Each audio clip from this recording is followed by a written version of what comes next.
Hello mga kamami, samahan nyo ako. Magluto ulit tayo ng inabraw. Yan, ilalagay na natin yung armang sa kumukulong tubig. Yan.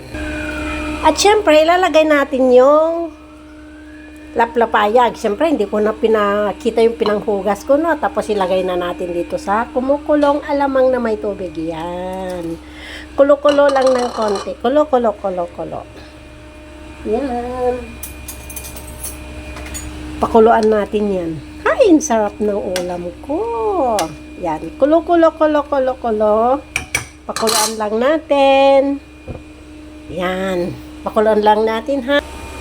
Ilalagay na natin yung bagoong. Kaso lang, kakaunti na lang yung bagoong. O, yay. Kakaunti na lang. Wala na.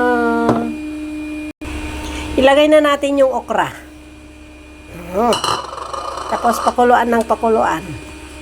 Yan. Sarap. Amoy pa lang, ulam na.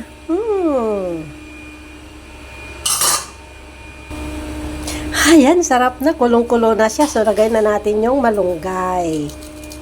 Ayan. May dilaw. Tanggalin natin sa kayon. Ayan.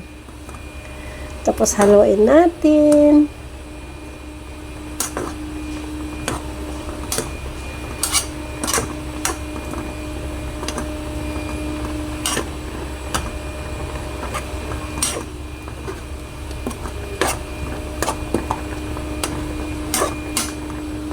Lutuin lang natin ng konti yung malunggay. Wow, ang sarap.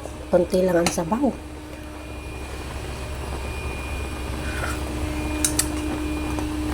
Wow, ang sarap.